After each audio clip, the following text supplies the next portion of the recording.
Well, check this out. A staff member at the nonprofit Voices Against Violence was honored with the Hometown Hero Award on Monday. Angie Soto was nominated for her tireless work as a client care coordinator. Voices Against Violence helps victims of violence and serves more than 1,000 people per year across southern Idaho. And joining us this morning is Angie Soto herself to tell us a little bit more about the award. But before we get there, I want to know a little bit more about your job. What do you guys do? Oh yeah, absolutely. So I've been with Voices Against Violence for about 7 years. During those 7 years, I've had 3 different positions. So the first one is a case manager, and then I was an advocate, and now I'm a client care coordinator. So we help anyone who's ever been a victim of violence, specifically domestic violence, but we have 27 victimizations. So anyone who's fleeing, anyone who is currently in the home and needs a safety plan, anyone who's wanting to leave, anyone who was a victim years ago and they still are going through that traumatic experience, we can help. Now, would you say that here in Idaho, this program is really needed? Have we seen anything in terms of like an increase of people really reaching out for your services? Absolutely.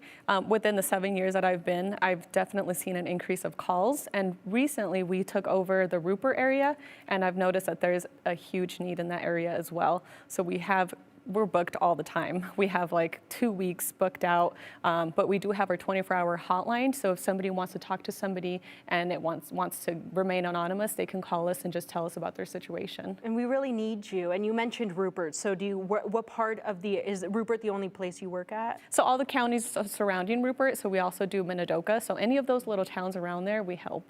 And really, we get people from out of state calling us wanting to flee to Twin Falls or Rupert. Well, thank you so much for the work that you do. Let's get to the award, though, because we're seeing these pictures.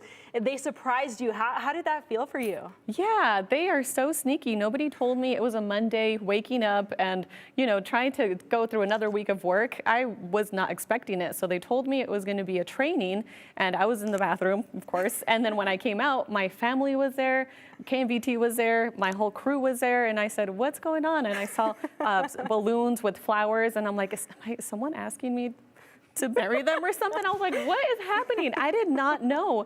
And then they introduced the award, and I just was so overwhelmed. I got teary.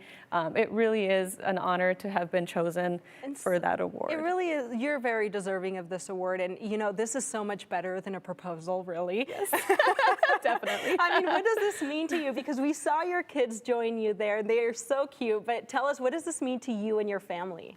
Yeah, it makes me feel like I have been making a huge difference in my community and in my culture as well. It makes me really proud of myself because I know that every day I always find ways to better the work that I do, to research resources for people, to find the barriers, to knock out the barriers. So it just makes me feel really honored to see that my community is recognizing that and that I am making a difference in everyone's lives that we have. And you truly are. And thank you so much. Very deserving again of this award. Congratulations, Angie.